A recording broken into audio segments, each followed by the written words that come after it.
इस मूवी के शुरुआत में हरित प्रदेश के मुख्यमंत्री गंगा राम चौधरी को दिखाया जाता है, जो अपनी वीडियो एक बच्चे से शूट करवा रहा था। गंगा राम चौधरी ज्यादा पढ़ा लिखा नहीं था, तो उसे हिंदी और अंग्रेजी के प्रोनाउंसिएशन में दिक्कत आती थी। उससे मिलने कुछ लोग आते हैं जिनके साथ वो कोर्ट जाने वाला था। उस पर करप्शन के चार्जेस लगे हुए थे। एक रिपोर्टर चौधरी के देसी भाषा का प्रयोग करने को ही रिपोर्ट करने लगता है। कोर्ट उसे टीचर घोटाले का फैसला आने तक जुडिशियल कस्टडी देता है। चौधरी अपनी पत्नी को सीएम बना देता है। वो जेल में अंदर जाने के लिए बड़ा गेट खुलवाता है, क्योंकि उसे झुकना पसंद नहीं था। उधर उसकी पत्नी सीएम पद की शपथ ले रही थी। वो भी कम पढ़ी लिखी थी, जिससे सब उस पर हंस रहे थे। जेलर चौधरी के लिए वीआईपी रूम की व्यवस्था कर देता है।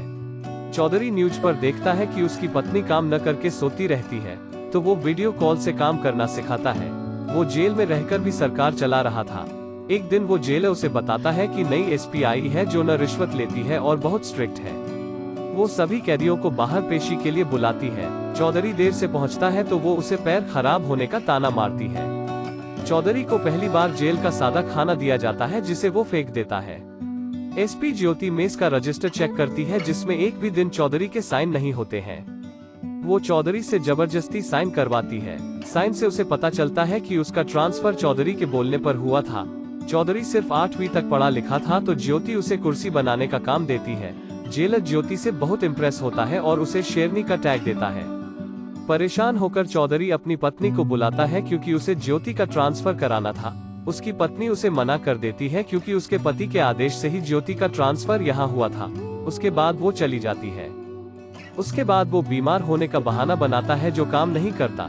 एक दिन चौधरी कुर्सी पर आराम कर रहा था, तभी वहाँ ज्योति आ जाती है, जिसे देखकर वो कुर्सी बनाने लग जाता है। जेलर उसका फोटो लेकर सोशल मीडिया पर डाल देता है, जो वायरल हो जाता है। उसके ढेरों मीम्स बनने लगते हैं। सब लोग वो मीम्स देखकर हंसते हैं। चौधरी को भी ये बात पता चल जाती है, तो वो अपने भाई को फोन लगाकर जज को पटाने भेजता है, पर ये तरीका भी काम नहीं करता है। एक दिन वो देखता है कि कुछ कैदी सिर्फ किताबें लेकर घूमते रहते हैं। पूछने पर उसे पता चलता है वो अपनी पढ़ाई पूरी कर रहे हैं, इसलिए उन्हें काम नहीं करना पड़ता। चौधरी अब 10वीं करने का निश्चय कर लेता है। वो ज्योति से 10वीं करने की बात बोलता है कि ये उसका अधिकार है। अब चौधरी लाइब्रेरी में 10वीं की किताबें लेने जाता है। वहाँ से 1-2 किताब लेके आता है। उधर उसकी पत्नी ने अपनी मूर्ति बनवाने का निश्चय कर लिया था। चौधरी जैसे ही किताब पढ़ता है, उसे नींद आ जाती है। सपने में वो देखता है सब लोग उसकी जय जयकार कर रहे हैं। जेलर और ज्योति उसे जगाते हैं। ज्योति उसे 10वीं का नाटक बंद करने को बोलती है। उसके बाद वो असल में किताब लेकर पढ़ने लगता है। जहां वो पढ़ता है, जो इतिहास से नहीं सीखते वो खुद इतिहास बन जाते हैं। उसे सारी रात नींद नहीं आती है। वही बात उसके दिमाग में घूमती है।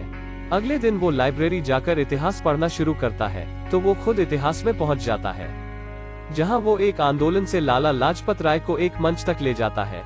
जब वो उस सपने से उठता है, तो वो अंग्रेजों भारत छोड़ो का नारा लगा रहा था। अब वो जब भी इतिहास की किताब पढ़ता है, तो कभी गांधी जी, कभी सुभाष चंद्र बोस और चंद्रशेखर आजाद को देखता है। उसका हिस्ट्री में इंटरेस्ट बढ़ जाता है। वो और पढ़ाई करने लगता है। अब उसके अंदर देशभक्ति जागने लगती है।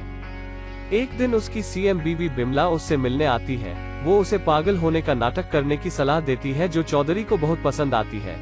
चौधरी नाटक करता है, पर ज्योति उसका नाटक समझ जाती है और उसे पकड़ लेती है।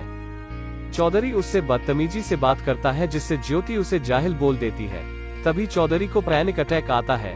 ज्योति उसे बचाने के लिए सीपीआर देती है। ये बात बिमला को पता चल जाती है, जिससे वो बहुत नाराज होती है और चौधरी को ताना मारने लगती है। ज्योति वहां आकर बीच में टोक देती है, जिस पर बिमला नाराज होकर चौधरी को सीएम के पति बोलकर चली जाती है। ज्योति इस पर बहुत हंसती है। ज्योति उसे 10वीं पास करने का चैलेंज देती है। चौधरी 10वीं में फेल होने पर सीएम की कुर्सी पर दोबारा न बैठने का चैलेंज करता है। ये बात बिमला सुनकर बहुत खुश होती है। चौधरी का भाई और उसका पीए उससे मिलने आते हैं। उसका भाई उसे पास कराने की जुगाड़ की बात करता है, जिस पर चौधरी उसे थप्पड़ मारता है। अब जेल में रह रहे कैदियों से सब सब्जेक्ट की पढ़ाई करने की सोच लेता है। वो किसी से मैथ, किसी से केमिस्ट्री और किसी से अंग्रेजी सीखने लगता है। उसकी मेहनत देखकर ज्योति बहुत खुश होती है। चौधरी की हिंदी और विज्ञान बहुत कमजोर थी। सब लोग उसे जेल में एक लड़के प्रेम से हिंदी सीखने को बोलते हैं, पर प्रेम जेल से जा रहा होता है। उससे मिलने पर चौधरी को पता चलता है बाहर जाने पर दुखी है, क्योंकि जातिवाद की वजह से उसकी शादी उसकी प्रेमिका से नहीं होगी। चौधरी उसकी शादी उसकी प्रेमिका से करा देता है। चौधरी को अब हिंदी सिखाने वाला कोई नहीं था, तो चौधरी अब ज्योति के पास जाता है जो उसे हिंदी सिखाने लगती है। वो बहुत कम समय में काफी हिंदी सीख जाता है। तभी इनामदार जो उसे विज्ञान सिखा रहा था, विमला देवी, उसकी बेल करा देती है ताकि चौधरी फेल हो जाए। अब 10वीं के एग्जाम की डेटशीट भी आ जाती है, जिसमें पहला ही एग्जाम हिंदी का था। दरअसल ये डेटशीट भी चौधरी की पत्नी विमला देवी ने सेट की थी ताकि चौधरी फेल हो जाए। चौधरी बहुत टेंशन में आ जाता है, ज्योति उसे समझा देती है।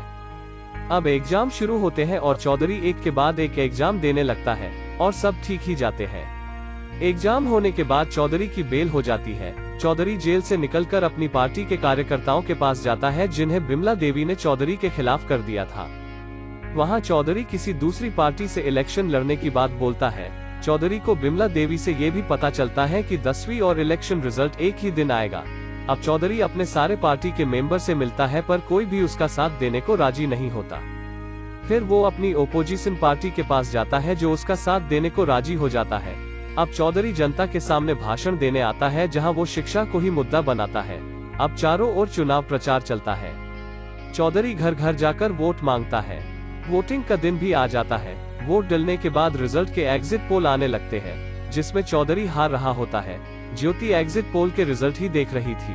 तभी वहां चौधरी आता है, जो 10वीं के रिजल्ट के बारे में पूछता है।